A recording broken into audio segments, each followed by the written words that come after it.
Oh, look at my hair. Let's see if we can get that together. All right, let's see. I can go here and go live on Facebook. I think. What happened there? I didn't ask you anything, did I? Is this thing really going? Continue. That's fine. Here we go. I'm going to choose this here. We're preparing our live stream preview. I'm early. This never happens. I feel so proud of myself. Okay, let's see. Is this right? Okay. Participants, see waiting room. Oh my goodness.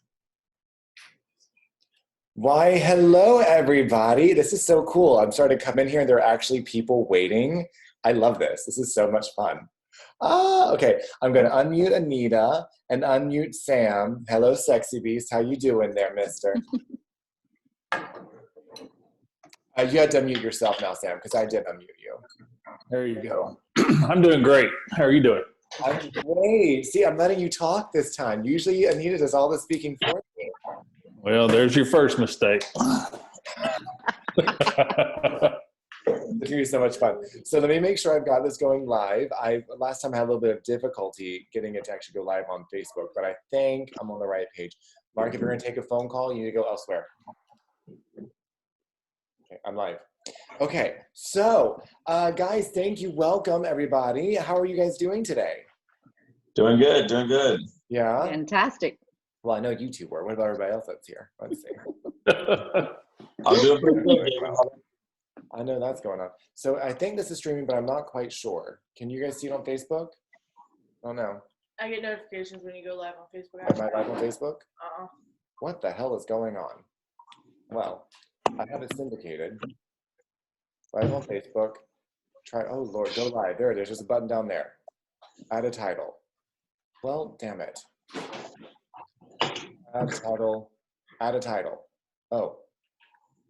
Sam and Anita, Winkles, discussing the end of the world as we know it. Getting on Real Talk.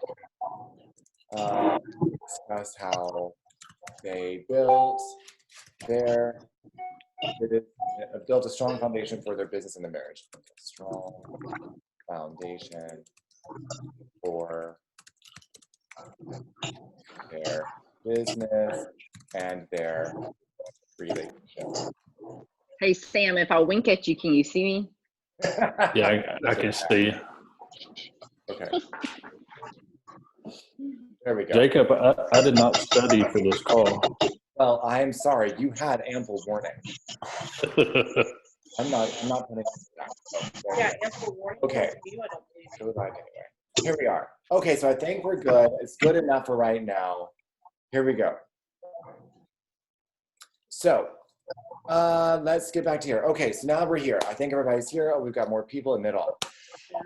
Oh, it's looking like it's live on my Facebook. Well, we're going to start going, and people are going to start joining, and we'll figure out what's going on here in a minute. But Anita, Sam, thank you for joining us.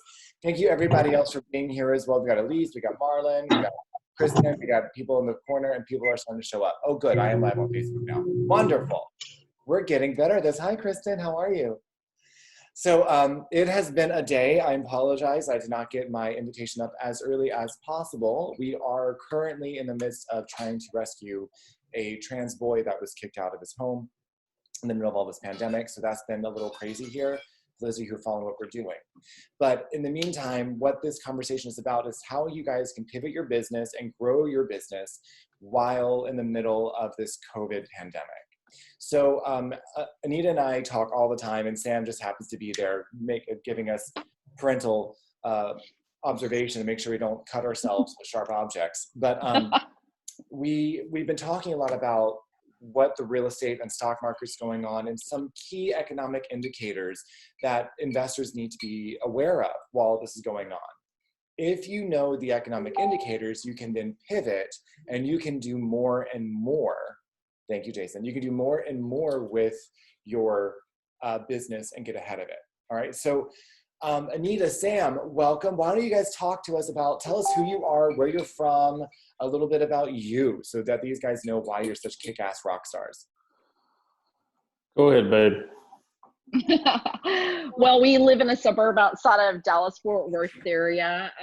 We're originally born and raised here in Texas, and we got into real estate investing back in 2011. When we got into real estate investing, we were in a situation where we were both involved in our corporate jobs, had to be in corporate jobs, and was looking for basically a way to get out of debt and to get out of being chained to a desk in a cubicle somewhere. And so we didn't start with a whole lot of money behind us or anything like that. We had to start out by learning how to leverage and learning how to utilize multiple avenues of real estate investing in order to start building a portfolio. So as time progressed, we built our way. Basically, we worked ourselves out of a job, and I guess I've been what was it, 2013, early 2013, I left my job. Yep. Really? So I've been, just doing our real estate stuff, our business stuff, now for 7 years. And Sam left his job a few years after I left mine. So that's kind of a little bit about, where we came from. So Well, something else, if I may say something, there's one reason why I love working with Anita and Sam is when they started, if I may be a little even more personal, when they started, they were in tons of debt when they built their business. They had to build their business because they had no other option to get out of their situation than change their situation. And that yeah. when you guys talk about that, I find it so very encouraging because there's so much hope there. Like there was a struggle. That was hard. How long did it take you guys to get out of the debt that you were in to being able to leave your jobs? How long did that take you guys to do? Well, we had a negative net worth of almost $80,000 whenever we got started in real estate investing. And I was able to leave my job. I had a job that my compensation package, and of course, this was back, years and years ago, my compensation package was over $70,000 a year. And I was able to leave my job in 19 months after we started this. But totally debt-free, what would you say, Sam? How long was it? Probably, 2.5, 3 years we were totally debt-free? No, totally debt free. I would say 4 years. About 4 years. But we had, and then of course we had $160,000 in consumer debt when we started this. And that did not even include our mortgage. Yeah, but about year 4, mortgage and everything was paid off. Yeah, so paid off by year 4. It wasn't that we were living crazy lives, though. I mean, you think about it: student loan debt, credit card debt, car payments, your car notes, things, just normal living expenses. It just adds up. Mm-hmm. And it's interesting because what some of the biggest shifts that I have learned by being around other incredible investors like you guys is you created the situation that got you in there, so you can also create the solution, but you have to do something different. You have to shift and adapt and pivot to create the solutions. How many properties did it take you guys to do that, to get out of your negative net worth, to get into being out of the rat race? Like how many properties over that 4 years did it take for you guys? Oh, less than what you might think. And I don't know the exact number. Sam, you got a clue there? No clue at all. But nothing ridiculous. I mean, we were both working full-time jobs for the most part, and it's simple things in life. It didn't take. I mean, you don't have to have 100 houses to do this, and it's just doing a little bit something instead of going home after work. Turn the TV off and do something for yourself. Oh my God. So listen up. I'm going to tell you the truth about that statement right there. I started reading when I got educated about finances, and having my financial education made the biggest difference. But having to turn off that damn TV, that caused so much issues in my relationship. I was like, listen, I can't keep up with the Kardashians and learn how to make the money like the Kardashians all at the same time. You got to pick one.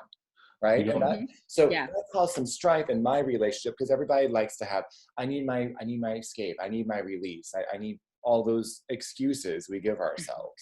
So how did you guys, because clearly in my case, my relationship was not able to survive some of the changes and challenges that come from deciding to make a better life for yourself. How were you guys able to communicate and do that as a team? Good question. No, I think the thing is that we had common goals, and the thing that was really unique about it, and a lot of people don't realize, because anybody that's in this business or they've read financial education books or how to get and break into real estate investing, you understand that there's a thing called good debt and bad debt, and it's like we had all this debt, but we use debt to get out of debt. So we use the good debt that by creating cash flow coming in every month, increasing our net worth. We use that good debt to actually eliminate the debt that had cost us money and kept us trapped in corporate America. So I think that the main thing is that we had very common goals. We had, we had this vision of a lifestyle. We did a lot of dream building for many years, and we had this vision of a lifestyle that we wanted to create for ourselves. And it wasn't that we wanted, this extravagant lifestyle. It was, we just simply wanted to be financially free and be able to spend time together. We wanted to be able to travel. We wanted to be able just to do things that was quality time with each other. But I mean, and there's a few people that probably know our story, but Sam and I had dated for 2.5 years in high school. We were kind of like that kooky high school couple. As life would have its twists and turns, we went our separate ways. We had no contact with each other for like 17 years. And then we reconnected. We got married in our 30s. We've been married now for 13 years. So we look at it like we had all these years that we were trying to make up for, and we couldn't make up for it and spend time together and this, that, and the other like we wanted to if we were trapped in jobs. Now, it's not perfect. It's never perfect when you're going through it, but I think as a couple, whenever you embark on that type of business venture, you find out, you kind of have to evaluate, and sometimes you find out by default through the process, what each other is good at, where your strong points are and your weak points, and how to play off one another on that. So I don't know, Sam, what do you think? Let me unmute myself. No, I think, well, as a husband and wife, you got to have motivation. So the 17 years apart that we spent, when we got back together, there's a big motivation there. There's a gap that we're trying to close. Now, we can either spend our life like the majority of people and go our separate ways to work every day and work 10, 12 hours away from each other. But that's not the way marriage is supposed to be. You married the person because you love that person. And if you want to be around that person, then you design your life around it. We did not. When we got back together, we decided we wasn't going to have kids. We would have dogs. That way it wouldn't take away from, not trying to be selfish, but, that was a long time apart. But I didn't want to, raise kids at 40 years old.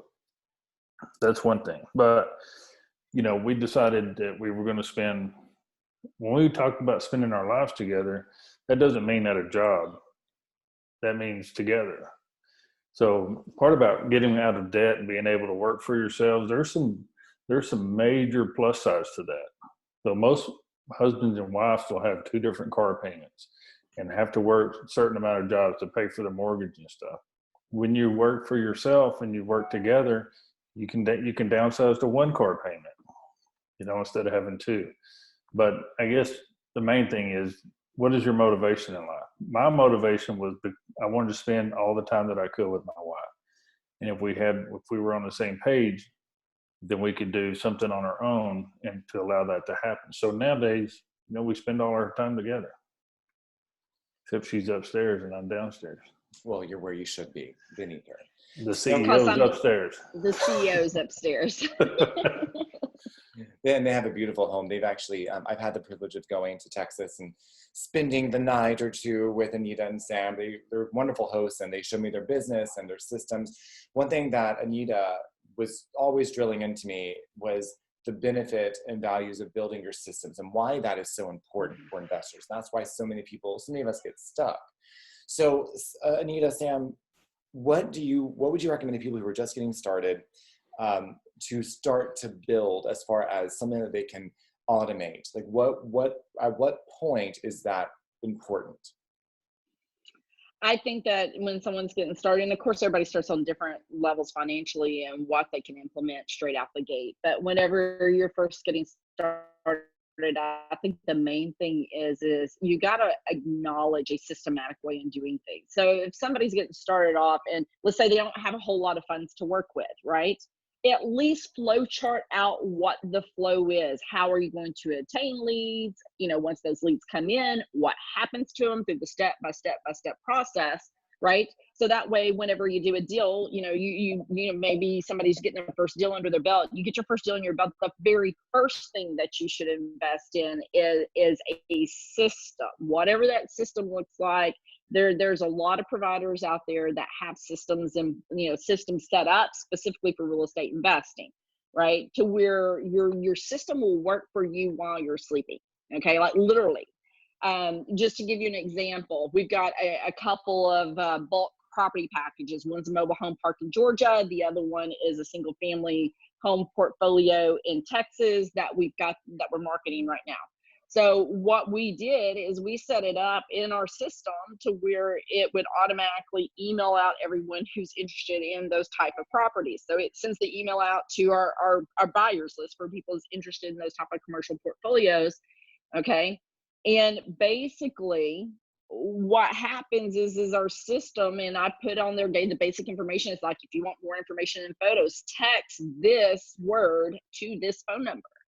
Like I literally wake up, and this was what, a week and a half ago, Sam. I think it's like I literally wake up one morning and I had like 20 notifications on my phone where all through the night people were texting in to get more information on these portfolios. So, you know, some people have got the ability to put those systems in place straight out the gate. Some people do not. Nonetheless, it still requires the same type of thought processes, and basically, you know, kind of I would draw it out. You know, get you a big piece of paper, like one of those giant, you know, flip chart pieces of paper, and get down on your hands and knees on the floor and draw it out. Hey, this is what I need to do to market for leads. When the leads come in, it goes through these particular channels. Even if you don't have the electronic system set up to be able to support that yet, you'll get there, but you got to know what it looks like in the beginning. And the reason for that is it doesn't matter if you got one deal a week coming in or 20. If you have the system in place, you can handle whatever it is that comes in. That's actually, that's the thing I really love you guys were teaching me. Again, you're not going to be perfect. It's never going to, Javier Anojo, do you know who he is? You guys met Javier. Yeah, of course you know Javier. He says like his system, here he is like doing, you know, 30 homes, 40 homes a year or whatever. He's putting 25 under contract a month, wholesaling majority, flipping others. It's crazy. He's like, my system's held together with duct tape and prayer. I'm like, hey, it still works.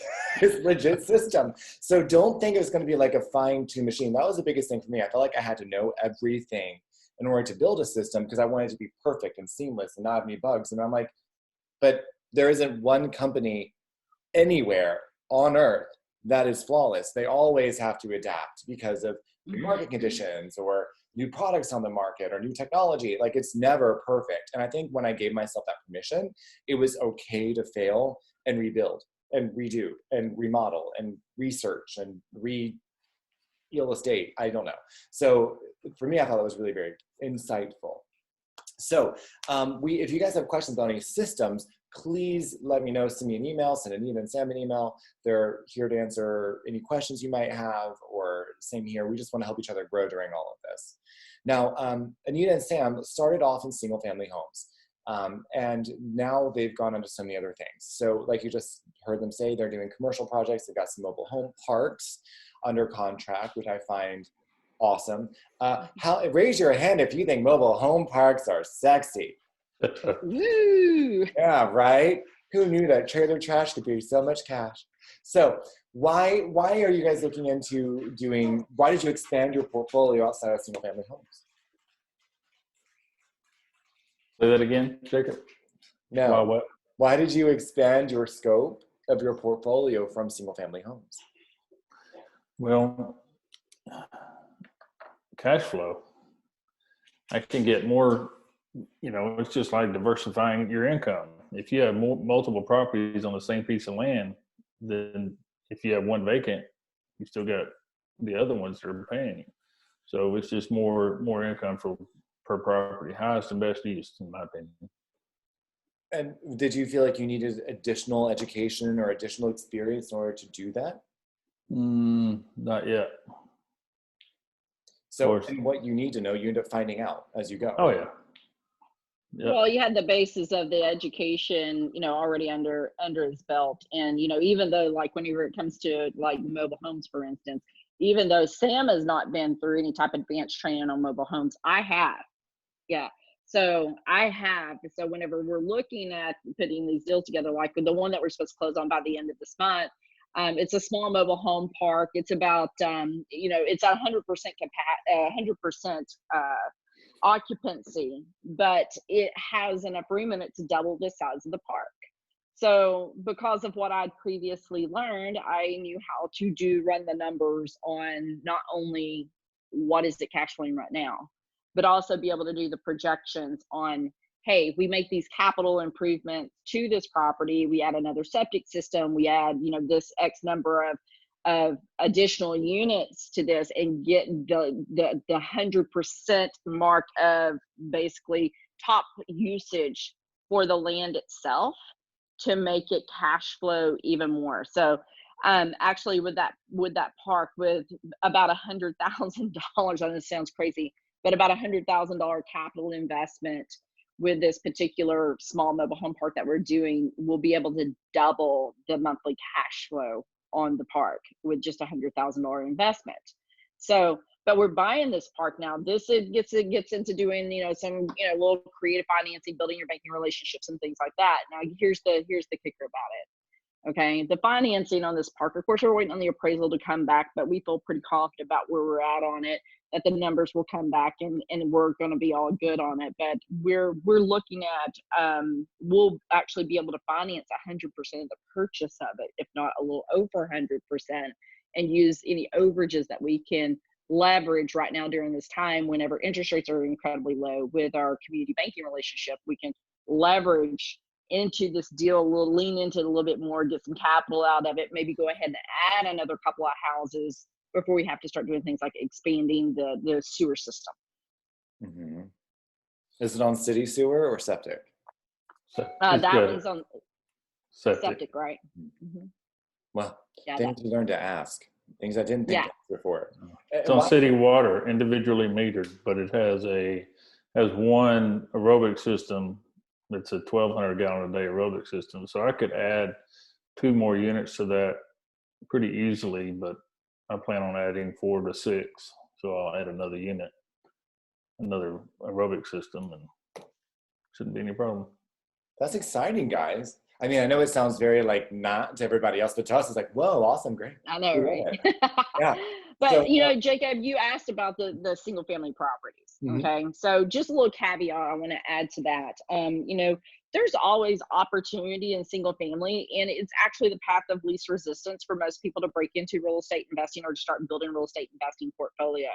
But, for a lot of folks, some people, they love single family, they stay in single family, invested in it for long term. Others, they turn around and they want to dispose of the single families and turn that into commercial multis. I will say this with the current climate, and this is something that I've preached for years. Those of you that have worked around me in the training arena, you've heard me say this. The single family properties, I've said for years, if you're going to invest in single family properties, invest in those properties that are in decent blue collar neighborhoods, properties that, if everything completely crashes, right, that you can still cash flow just as good on Section 8 rents.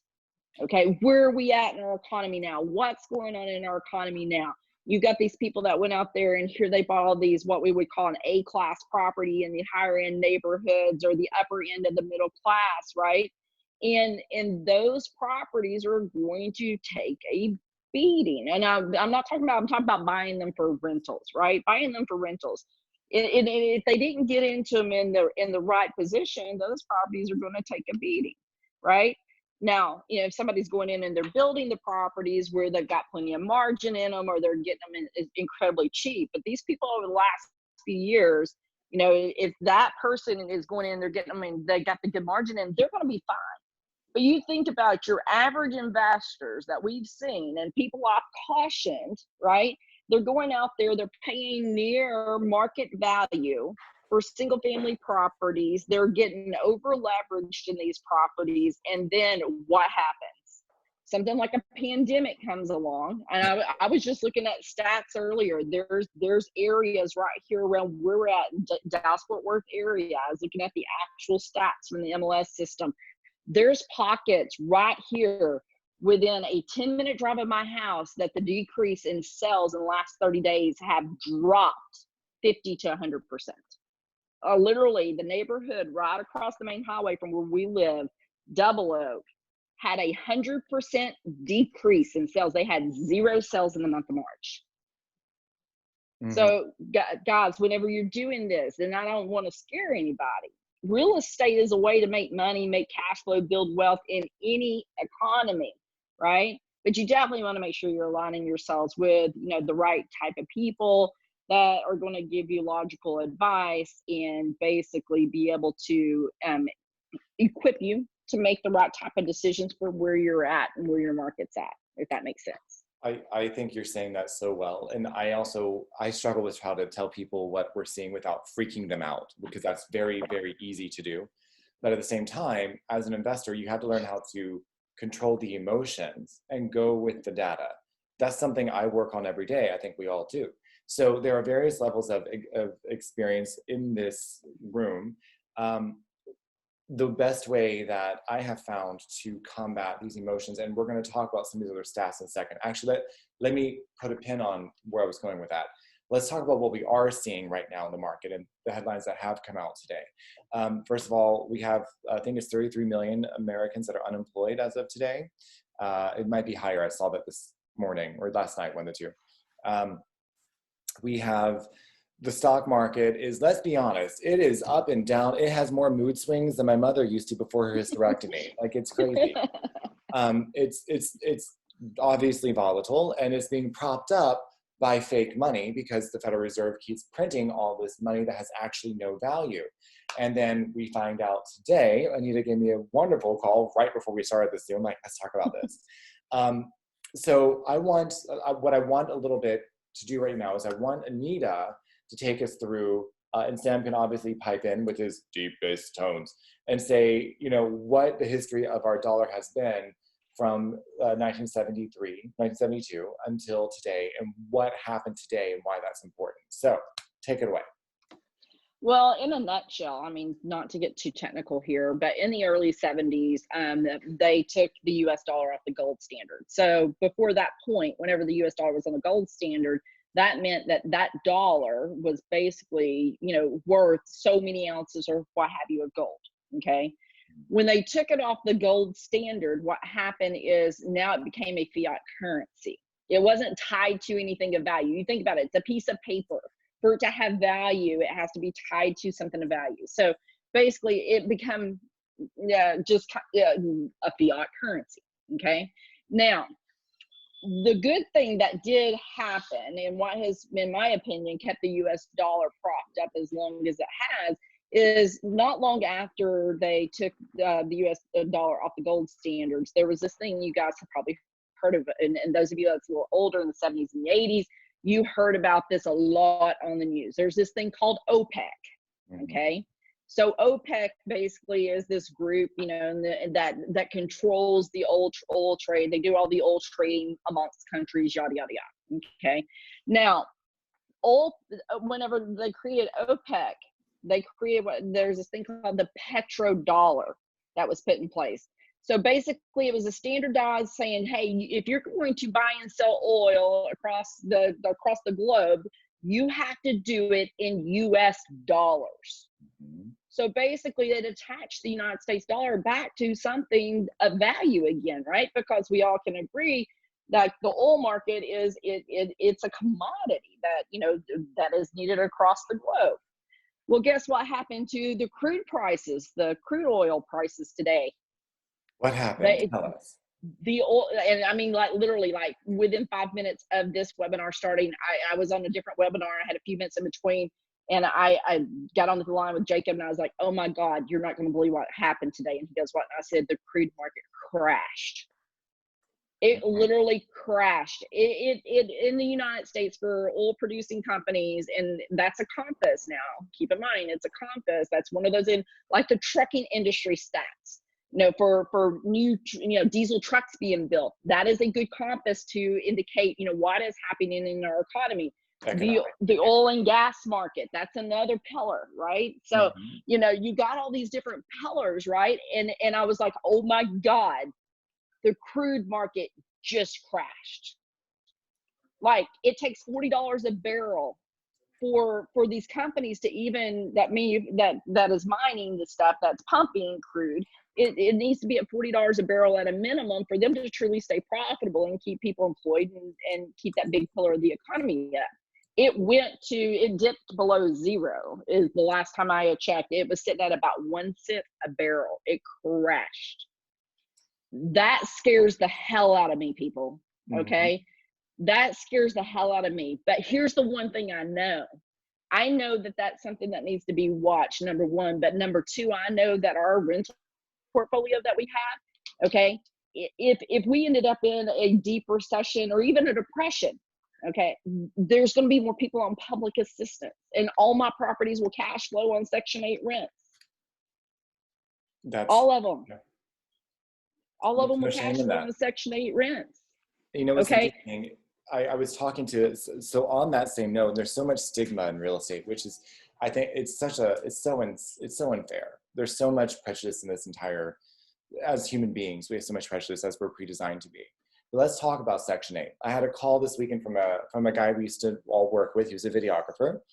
And he called me saying he had a lead for a property in Riviera Beach, which is in my area. It's northern part of Palm Beach County. And it is not a good area. That is a level C area. That is not a classy area at all. It is investor friendly. Now, he said he wanted to buy it from the guy, but the guy wanted top dollar, blah, blah, blah. And I was trying to throw some ideas about him, about how he could acquire it and what he could do and things like that. And he's like, I said, well, you can make this into a Section 8 property and just cash flow that way. And he's like, yeah, but I don't want the headache. And I was like, okay, let's all have a come to Jesus moment for a second. Shall we? Everybody say yes. If you're on, give me a thumbs up if you're on Facebook. Let me make sure everybody's saying yes to this. So we have a come to Jesus. I'm about to, here's going. It's going. All right, listen up. I had to say, Corey, honey, listen up, baby.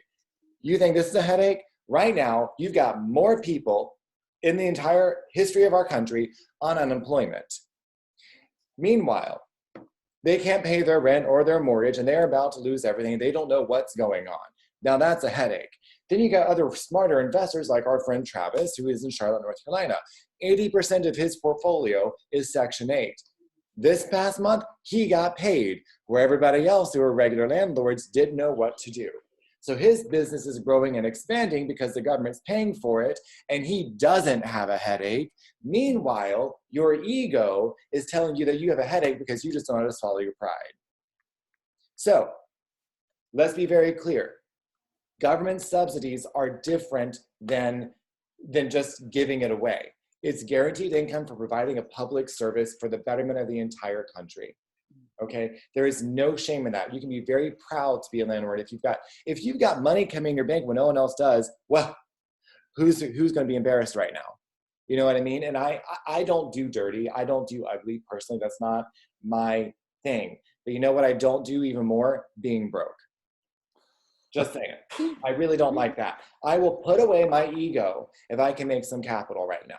You know what I mean? Like, so currently we've adjusted my business model from doing the luxury properties in my market to working with people like Sam and Anita and in other parts of the country and acquiring properties for business partners who I know will close and provide a service that's going to make our country better and help us get through this.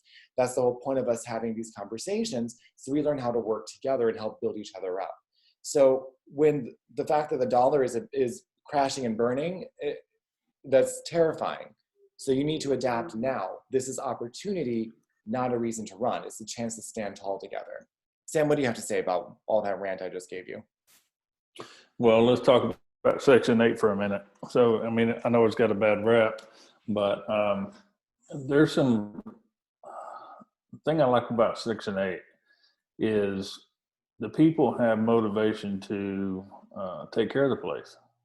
As long as you're working with your Section 8 reps and you still do your due diligence getting the people in there, and they have a voucher, they have to take care of the property. The property is inspected once a year in our area.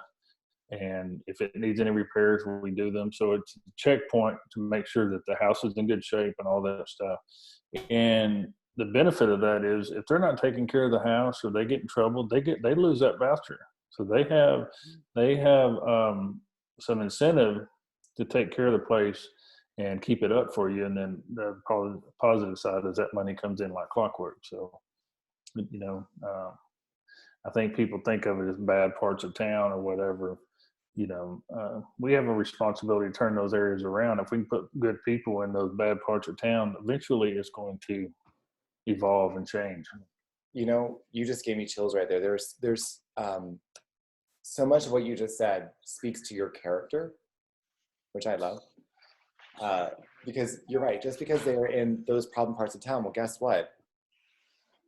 Communities are organisms, just like everything else. They live and die with the people, because human beings live and die, and houses crumble, and they decay, and they need maintenance, just like everything else. That once horrible part of town is going to be the next metropolis that everybody wants to move into if you give it enough time, and if you put the work and love into it. I personally think that especially with what I'm doing now, I've got 2 kids who are living with me who come from lower income areas, and the stories that they share with me are heartbreaking about being told that fruits and vegetables were a luxury. And they didn't have the money to go buy things that were healthy, and so therefore they created negative eating habits. So being able to take these people and give them a safe place to live, if they're getting help from the government, that's fine, because maybe that way they can go buy some strawberries. It's just a different way of looking at it. You can actually help someone improve their lot in life. A single mother with 3 kids, working 2 jobs to try to keep food on the table. You can try to make her life a little better by making sure she's got a roof that doesn't leak over her head. Yep. That's Absolutely. That's my little thing there. Yeah. Do you guys have any questions for Anita and Sam? They are a wealth of knowledge. Otherwise, I'm going to keep going and just keep yammering at Anita and Sam. Questions, comments? All of our Section 8s pay timely for April. Well, that's awesome, Kristen. How many properties do you control right now, Kristen? She'll tell us in a second. She's on a delay. So now something that's also really cool is as you guys start building your portfolio and as you're getting more education and you're becoming financially aware, 17, wow, well done. And you're becoming financially intelligent, other opportunities arrive, such as Anita, being female, is now a vice president on the board of the bank that she used to work at, if I'm saying that correctly.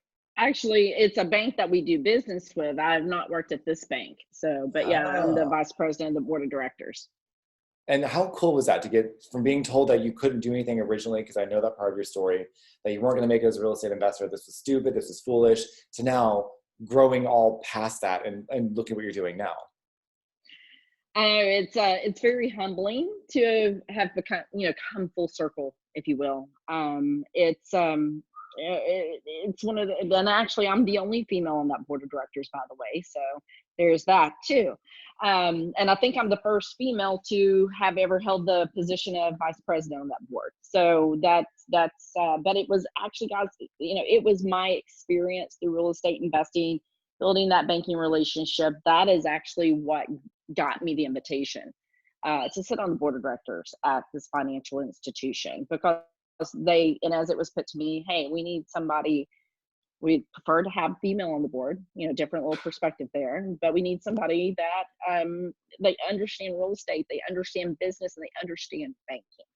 So it was just kind of that little trifecta there, I guess, is what made them think about myself whenever it came to them needing to fill a position on that board. So, and this is something that I find really funny, okay, so for those of you who don't know us all that well, this is one thing I love about investors is, and you talk about this all the time, there are 3 of us who are surprisingly opposites yet so similar. I am definitely more of a socially liberal, fiscally conservative type of individual. Anita and Sam are more on the conservative side if we're putting this together. And when we come back together, we talk about our investment strategies and our politics. Everything seems to walk right in line. It's not like we have we're very different people coming from very different worlds. But when you start talking about, investing and the language of money, all that kind of goes away and you just become people who understand, right? There's like, you can be white, black, male, female, trans, doesn't matter. You're like, oh, you get what I'm talking about. Let's do business. You know what I mean? I love that about it. But Anita, your brain is so brilliant. Do you think that just because you were female, they gave you this position, or is because of what you had behind it? No, I don't think that it was because I was female. I think it was just, the idea of them being able to have a more diverse board, if that opportunity presented itself was, attractive. But that was definitely not what got me the invitation. It was the relationship that we had built with the bank. It was the deals that we put together, and them basically having a good relationship and the understanding of how our business works, how we think about money, how we we're putting ourselves in a position to where not only were we building our portfolio, building our net worth, but at the same time, what we were doing, guys, is we were helping that financial institution out with areas that they needed to lend money in to help them grow. So it was that reciprocating relationship there, I think, was one of the reasons why they looked a little bit deeper kind of into what it is that we do and how is our business run and how we fit into their puzzle, because they helped us, we helped them. I'd like to add too that they didn't invite just her; they invited both of us, and for one of us to get on. I was the smart one and said, "It'd be better if the woman goes." I look at you and I just know that it's usually smarter when Anita's involved. I agree with you. I agree. So actually, and better looking too. Well. So this is why I don't do well in a corporate setting. I can't. So Sam, Marlon asked a question. When's it a good time to start building relationships with your local community bank? When? Yeah, when? But I would also like how. What do you recommend doing? Well, you got to get off the couch. That's the main thing. So this whole quarantine thing is driving me batshit crazy. So I would tell people, so you got to get out of your comfort zone. Anita and I love leaving the house. We love going to places. I'm not one to shop on Amazon. She is. I'd rather go in the store. You never know who you're going to might meet. Tell everybody what you do, and network. There's apps out there like Meetup, and Facebook, and they have all these meetings on there. Just go. Just start meeting people. And don't be afraid to walk into a bank and ask.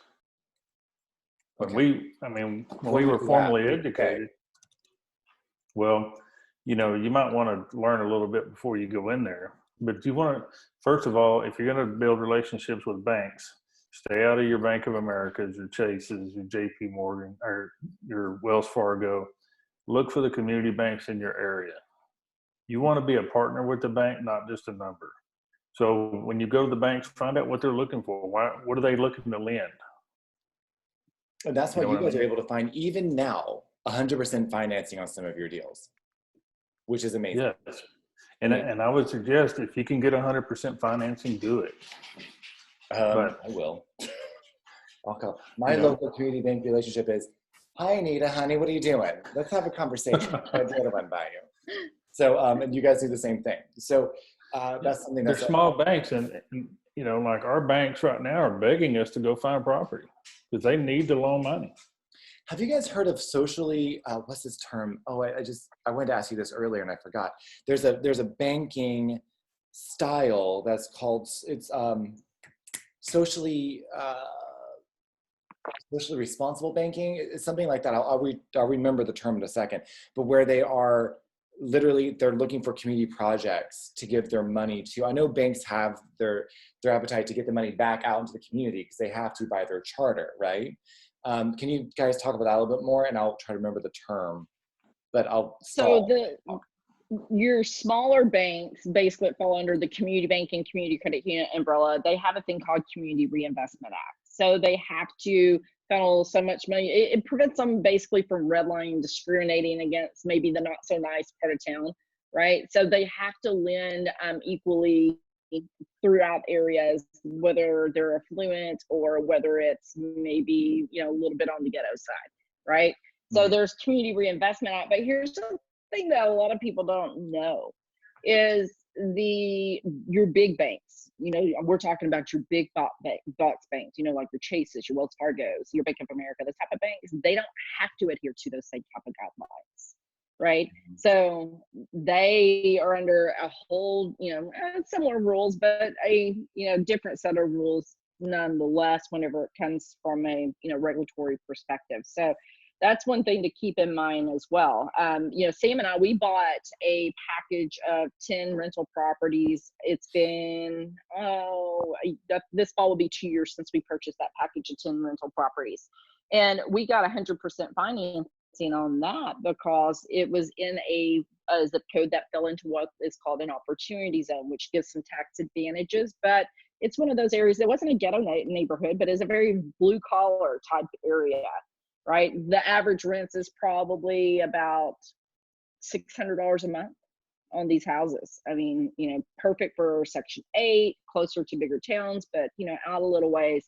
And reason why we were able to swing the deal that we got on that one with the financing is because it helped check off the box for in the bank loaning money in a zip code that was considered to be an area of basically kind of living below the poverty line, right? So that made it easier for us to be able to leverage, to be able to get 100% financing. We got a killer deal on that portfolio, but we were also able to get 100% financing on it, and they still cash flow like crazy. Were you able to take more and over leverage and get other properties with that? Actually, what we did is we did take a little bit more on it, but we didn't have to take any money to the table. We had basically was able to absorb the closing costs and what they were willing to lend.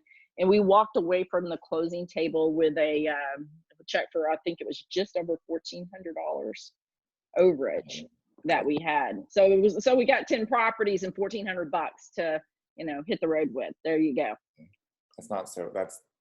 You didn't have to pay for closing costs. That's amazing. I love that. Yeah. Something else. We've added Go ahead. Oh, I was going to say, we've added a couple more properties to that portfolio in that region of Texas. And so that little portfolio of properties actually brings in now, I believe, I just ran numbers on it the other day. I believe it's bringing in like $11,200 a month. That's not a bad day at the office. That little portfolio right there brings in 11. Let me do that math. Let's say hold on. I was a dancer. I count 8 for a living, so I got to do my calculator. Let's say 11 times 12. That brings $132,000 in a year, right? Right? Because you multiply that by. Okay, good.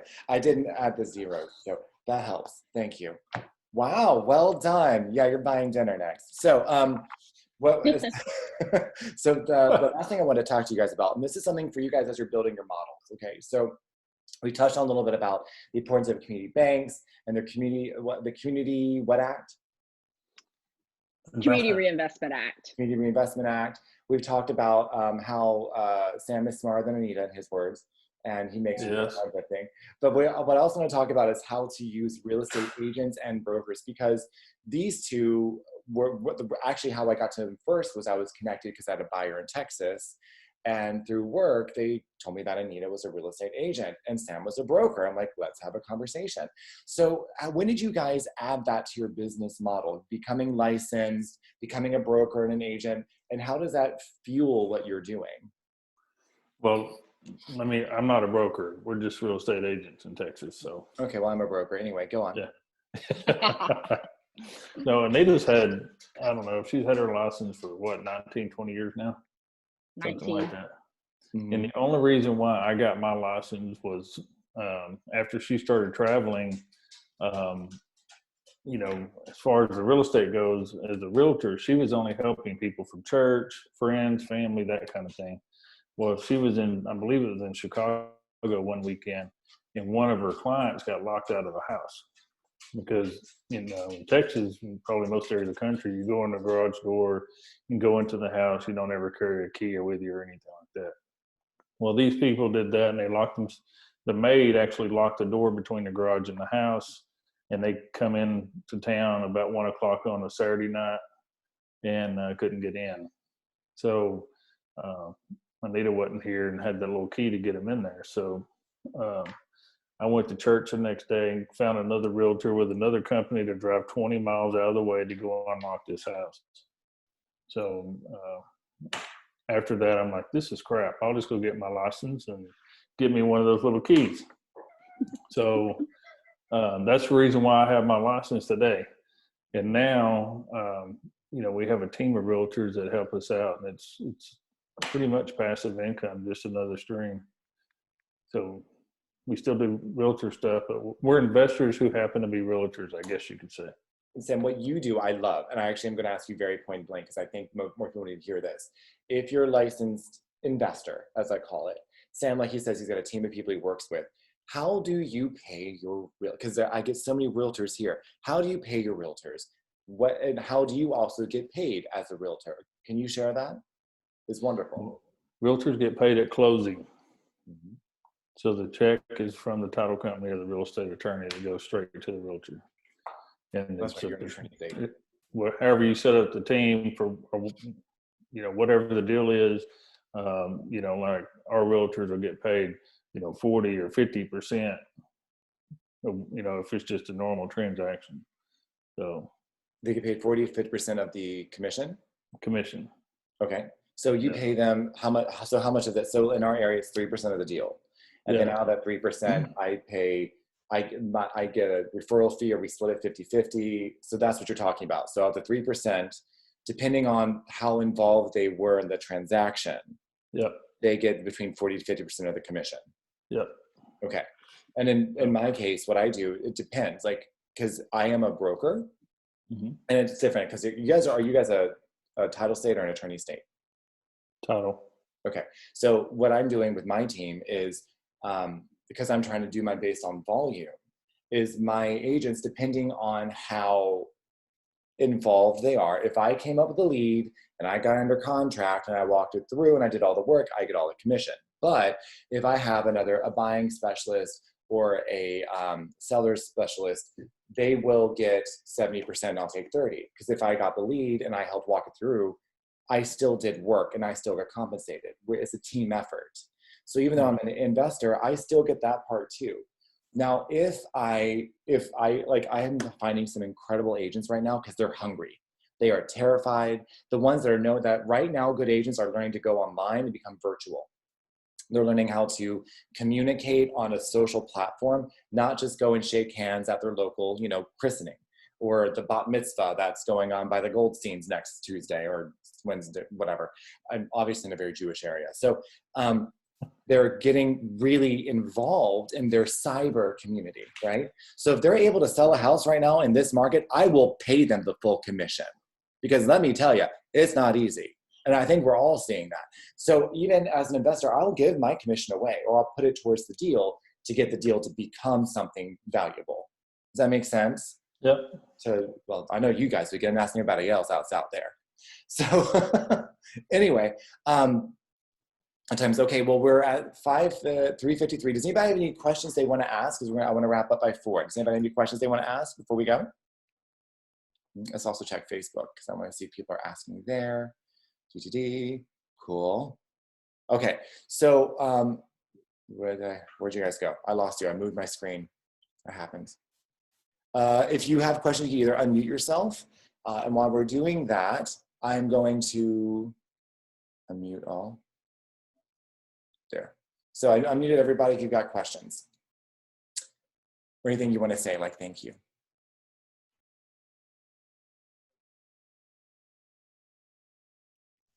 When that just happened. When people are asking for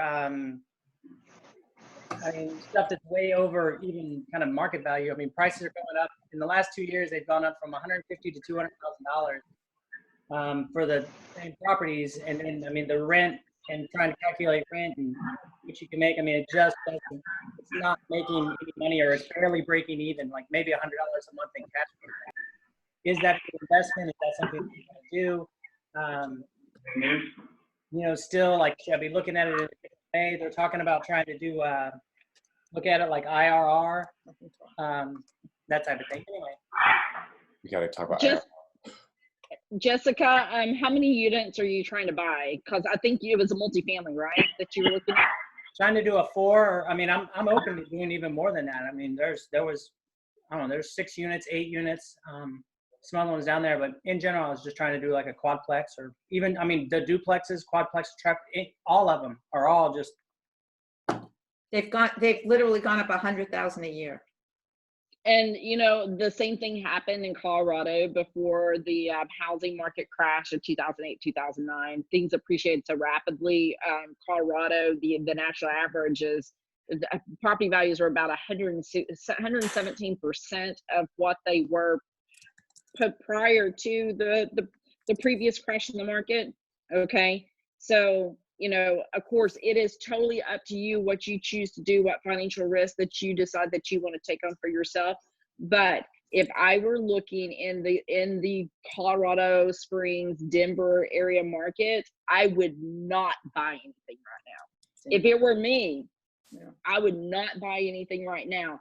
I would sit on the sidelines. If that's an area you need to be in, you know, you might want to consider, hey, you know what, if that's an area you're trying to secure a place for yourself, you might consider, hey, what can I do a lease with option on?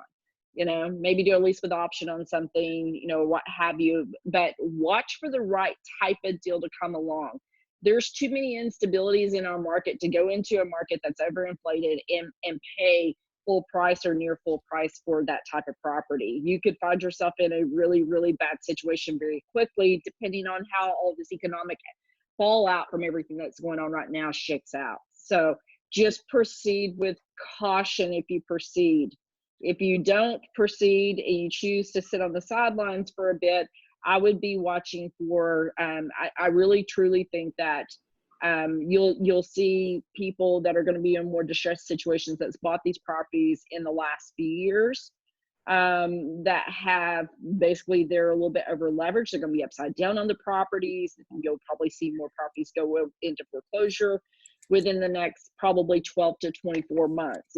It's likely going to take that long before it really starts falling out, or you'll see people, if it really, really gets bad, people will just mail their keys in the bank and say, just take it, I'm done, right? I'm too upside down to even have a shot at being able to sell this property. So, but that market's always been one of those markets, is whenever it's up, it's up. Whenever there's a recession, it hits, and it hits hard. So all you got to do is look at the historical ebb and flows in property price points in that market in conjunction with the economic cycle, and you'll clearly see that. So I would just say this: your decision. But if you proceed with the purchase of something like that, I would definitely proceed with caution. I think part of it is, and I just, by the way, I just put down here in the chat box a couple of different things you should take a look at, some economic indicators, easy ones that you guys can try to find. And we will talk about this as we keep doing these conversations. But look at, like Anita said, looking at trucker statistics, looking at Netflix stock. That often shows how much disposable income people have. And when the minute it goes, they will get rid of their Netflix account. That's something else. OPEC. Seeing what they're doing with gold and silver right now, with oil right now, which is crazy. And then gold and silver. If gold and silver going up, that means your dollar's going down. So it's an inverse relationship. So as the prices of one's going down, the other one's rising. So that's why people, they will move their wealth between one or the other, so that they're always in the upper end and growing their money and their wealth. Also start taking a look at whole life insurances while you guys can, and start taking about that. Now, and I want to give Jessica permission for something, if I may, because if you're, especially being in the military, you have so many restrictions, and you also have so many blessings and gifts that you're given for the sacrifices that you make. And I think that when you're going and you're being transferred, looking to buy a property is brilliant if you do it correctly, as you know. Don't let the excitement of the fact you're getting the opportunity be too early for the wave. I'm re-listening to Rich Dad Poor Dad right now because it's an appropriate time to do it. And he says, Robert Kiyosaki says that good investors know that it's like a surfer. There's always another wave coming. If you miss that wave, don't worry, the next one's just right behind it. Just stay patient.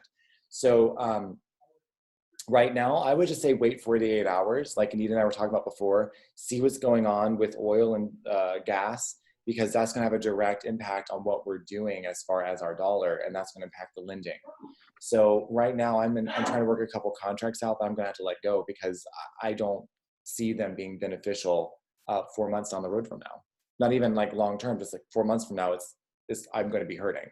So it's not you, it's the market. You just have to follow the market. What you can do, however, because you are a veteran, you should look at partnering with people who need capital that can't get it otherwise. So if they're in different markets, like Sam and Anita are in Texas, or I think Kim Christie's here, she's in Georgia. So they're not glamorous markets, like Vail or Florida. I wish I was going to a non-glamorous market so I could actually find a place to invest in. I'm going from Miami to Colorado Springs. Like, wow. Oh, okay, I'm actually jealous. But you'll be able to find something. You're going to find things. You already have them. Like, honestly, if you can get a line of credit from your bank for being a veteran, from USAA, and you can buy mobile homes, I think that would be a brilliant adjustment. You know what I mean? I know. I need to start looking at. Yeah. Well, Mobile homes are cash Jacob, cows. Jacob, this is Kim Christie, even though my picture's not up there and I'm Oh muted. my Georgia God, may be I'm a so non excited. Hey, honey badger. What do you do? Money badger. Hi. Kimmy. What do you have to Hey, say, baby? man. How you doing, sister? I miss y'all. You. Oh, it's just a love fest. Sorry, right my now. dogs are participating too. That's wonderful. But So for those of you who don't know, Kim Christie yes. is another Hall of Famer. She's brilliant. She was very analytical. She's just as gay as I am, and I love her for it. Go on, honey. Talk about it. What's going on? Nobody is as gay as you are, Jacob. Oh, he's so sweet. Thank you so That is a true statement. Well, let's just say I'm really loving the Georgia market right now, and I've got a guy that's just come to me with 2 more mobile homes on land that he wants to sell to me as rentals. It's an awesome market. Awesome. So That's all. I think that's what, so on that note, Kim, so the thing that I'm looking at, and this is literally what I'm doing, guys, I'm not hiding it. I'm being very transparent so you guys can see if it works for your business. I am literally looking in markets like Anita's and Kim's. I'm trying to find properties that I know that they can close on so we can do business together because I know they're going to be able to do it. And as the next wave comes up, they're going to be a different place. I'm going to be a different place. And we can continue to grow our business models together. You don't have to do this alone, guys. You can reach out to these individuals. I tag them on social media so you can ask them questions. You can build relationships. Don't do this alone. Take what you have. Jessica, your VA is going to be there. You don't have to use it right now. It's going to be there a year from now. If you've got other resources that are going to dry up first, I would touch those first. Just touch them all the way you can and use them however you best see fit.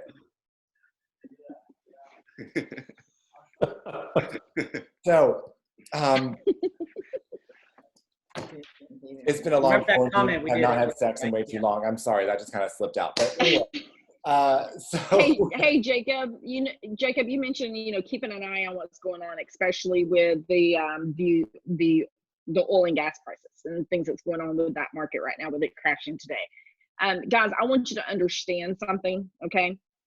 You have to look for information beyond your mainstream media type news. You got to look for information beyond your CNN news, your Fox News, your CSNBC. You got to look for information beyond these channels because they're going to tell you their opinion on what they want you to think about it. They're not going to tell you the hardcore facts of what it is. So always, whenever you're trying to basically make life decisions based off of something that's going on in an economy as critical as the situation as what we're all experiencing right now, you definitely want to make sure you're getting the facts, and the facts is not going to come from the mainstream media. They might throw you a little crumb of information, but never trust, always verify. Always go digging for those people who are experts in that industry, who tracks these pillars of our economy. Go dig for that information. That it's out there, but you do have to look for it. Okay, so I think that this situation with the crude prices, bottoming out today, I do think that it's something that we all need to pay really, really close attention to. But whenever it comes down to it, guys, right? You're not going to be able to switch on the TV and get the whole story of what's going on and the possible fallout from that market. If it crashes, it stays down, what's going to happen, right? It's a pillar of our economy. So just want to interject that. Do your due diligence. Don't get caught up in the emotional hype in the news media and things on social media. If you get something, you see something that keeps reoccurring, it's a topic keeps coming up, go do your own digging on it. And if you dig, you will find facts and make your decisions and your assumptions of what's going on based off of the facts. I'm also putting in the chat box, and Anita, you can do the same thing. I'm not spelling it right. Different books you guys should be reading right now. Aftermath by James Rickard is one I'm finding very, very, how to put this? James Rickard is one of the people that called the housing crisis in 2008 before it happened. And he released a book. It's a series of books that he has, but he released one last June. And if you guys remember last June, we had just started going into the tariff war with China, right? So not only had he written the book, he had recorded the audiobook and released the book. And it was about 2 weeks after we had the tariff war with China really going crazy. And they devalued the yuan. So in that book, 2 weeks after that happened, after he'd already written it and recorded it and released it, he explained why China only had one move left, and it was to devalue their currency. So he talked about that. And in that book, he also talked about what they call the global elite, the people who really run the show, how they were waiting for either a biochemical warfare, a pandemic, or a natural disaster to make their next move. And I'm not, this all sounded so conspiracy theory, crazy nut job-ish, until I look around my neighborhood right now and no one's walking their dogs. And if people have to wear face masks to go to the damn grocery store, and you have to wear gloves to go pump your gas, and suddenly this seems a lot more realistic right now. So you guys need to be reading these books and paying attention to what's going on there, because there were smarter people around before us and there will be smarter people after us. But if we know how the game's being played, you can adapt your business accordingly. Does that make sense? Was that helpful? Yes. Okay. Marlon, I love you. You're always I'm so happy to be here. Like, you guys could talk as long as you like. Oh, Kim, Anita, and I will all day long. And Sam will be there with the scotch. I'm just going, he has got the best one-liners. Oh, if you guys get a chance, go on YouTube and type in Sam and Anita Winkles Elite Legacy Education, and you will see their acceptance speech from our Hall of Fame last October. It is so funny. It is so funny. So they looked amazing, and Sam just had me wetting myself cracking up. So anyway, take a look at that. So the speech is actually out there online. I didn't even know that. I found it on the my Legacy Elite portal. We're going to try to put it online too. If we don't have it, we will. Oh yeah, I would love to watch that. I'm sure it was hilarious. It is I'm sure it was hilarious. So I don't want to keep everybody long because I was 4:08. So let me go ahead and tell you guys what's going on now before we wrap up. So for those of you guys who have been here and who are watching, what I'm trying to do, again, my mission is to provide content for you Monday, Wednesday, and Friday every week. That is to help you build your business. Now, some of this is going to be a little more abstract because as this is taking form, I'm getting to know what you guys are looking for and what you guys are wanting to learn. So I'm going to try to do a session a week that is on mindset, motivation, and theory, like how investing theory works. And it's how you approach the game mentally that gets you the results you want to achieve. I'm going to have a session where it's going to be minorities in investing. So women, LGBTQ, people of other different ethnicities, how they have overcome their social boundaries and obstacles to rise above and give themselves a better life, regardless of what society tells them. They are some of the most incredible stories. I hope you find them interesting. Then I'm also going to be doing on Fridays, I'm going to be doing market caps, which is I'm hoping to get other businesses that are trying to disrupt their industries, such as that have a socially sustainable mission to it. So regardless of the political stance, none of this is political that I teach or that I'm trying to share, guys. But if you have the ability to do something in your business that's going to make the world a better place, why wouldn't you? So on Friday, I'm going to have my friend Tim on here. He's going to be talking about his paint he created. That is the first paint that removes 96% of all the toxins in the area. If you paint a 15 by 15 square of this paint, it's the equivalent of removing 250 cars from the road for 5 years. It is incredible. And I've seen him from when he started with these samples in jars in his bedroom to having tests done by universities to now he's taking this company public. It's amazing, guys. It's amazing. So that's going to be, again, how you start. He started in real estate and turned into this paint thing. It's really very cool. So hopefully these things will inspire you and get you having these conversations and allow you to offer value to your network. So please share this information. Let's get this moving. You'll also see other interviews I'm doing with other individuals that are just going to be pre-recorded and syndicated that you can watch and hopefully learn from. So on that note, Sam, Anita, thank you so much for being my guests today and helping us all and being such wonderful contributors to what we're trying to do. Thank you, Jacob. You're also Thank just you. great friends, and I love you for it. Oh, we love you too. Hey, I want to add something right quick. Jessica, thank you for your service. And as you're looking for Colorado Springs, continue to watch it. I mean, because I think it's going to change very rapidly. And if you find something you want, make offers. Get creative. Use owner financing, maybe lease option it, control the property that you want. If they're asking astronomical prices, offer what you think is realistic. You never know, you might get it. Thank y'all so much. I greatly appreciate it. You bet. Jacob, these are always amazing to be able to sit and listen to. And just like Marion said, I can just sit here and just listen like all day long until y'all just kind of talk. Well, I'm trying to grow this to where we actually turn, because apparently you can do these like video podcasts too, going on YouTube. I'm actually trying to make this something like, because I'm enjoying doing them and I'm enjoying having everybody interact. So I would love to have it grow. If you guys can, if you haven't already, go and like us on Facebook. It's called Real Talk, real entrepreneurship at any level.